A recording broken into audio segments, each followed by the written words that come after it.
mean, I have lost so much weight over the past 6 weeks. The Oscar nomination diet. It's just been like, I recommend it if anyone wants to lose weight. But honestly, I'm not starving myself or anything. I've been eating, but it just burns off. Yeah. So how important are these Oscars for an actress to get a nomination? It must be quite an accolade. It's a great accolade, I think, and it has a huge practical importance on one's career, because you get the profile suddenly is upped, and you suddenly become immensely useful to studios and filmmakers, and they hurl, lots of scripts at you, and scripts and parts that you wouldn't otherwise be, thought of. So you're suddenly hot. That heat happens, and it's an ephemeral thing, so you've got to take it, and I've got to start reading quickly before the heat is off, because start reading all those scripts. But practically it has a huge impact. Yeah. And what about the Oscars themselves? The build up to it, the hype must be incredible to deal with. It is very bad. It's not very good for the nerves, I can tell you. As I said before, I keep on repeating myself, but it is great on the ego, for the ego, but it's not good for the nerves. It's a huge amount of attention and focus, and immensely flattering, but there's so much that you can be bombarded with without going bonkers yourself. It's like being sort of everyone shouting at you and calling you, and you have to just stop yourself from spinning. Yeah. And it's like I can think of another metaphor, like riding a huge tidal wave, and at moments it's just like sheer thrill and excitement, and it's sort of kind of drug. And other moments you think you're going to drown, because you can't, your system can't take it anymore. You're going to go under. So what about the actual night? Have you prepared a speech? I mean, that's the most important. Of course I have, I mean, people say, oh, I don't want to jinx it. You can't, you cannot think that you're going to wing it. You can't think that you're going to wing it in front of God knows how many million people.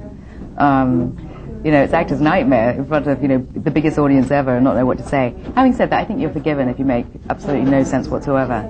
And I know that when it comes to it, if it comes to it, and were I to win it, I would not make any sense. So, but yes, I have prepared something. That's good. I suppose, absolutely essential. But what about, we've got a lot of British actresses in the category, and one American who is also hotly tipped, Helen Hunt.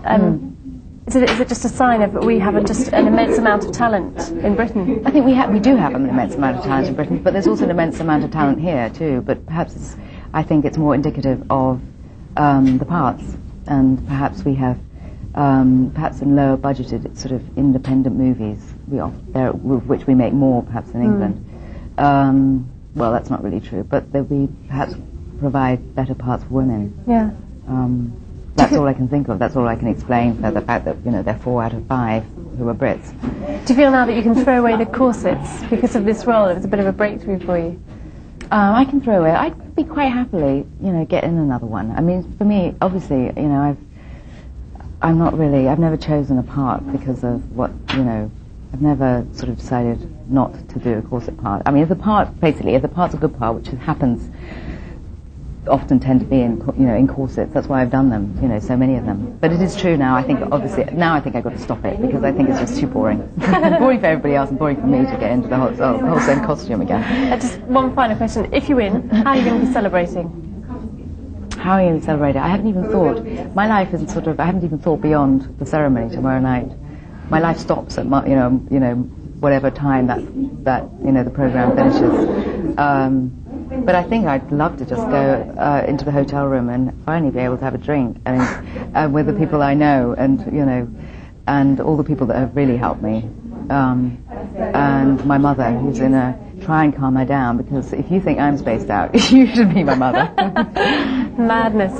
Oh, and can I just ask you, what are you going to be wearing? Because that's always a big... What I'm going to be wearing a dress that is a sort of one-off dress that has been made for me, made practically on me, by a young British designer called Deborah Milner, and with the help of somebody called Mr. Pearl, who makes corsets. Now, the whole dress, the idea behind this dress is that it's going to be comfortable, I hope, and look good and structured to keep me upright, because I knew that my body won't be functioning. And it's very classical and totally conservative, but simple. Colour? It's sort of a multi-coloured sort of prism it's iridescent pale lilac with grey. Lovely. It sort of shimmers.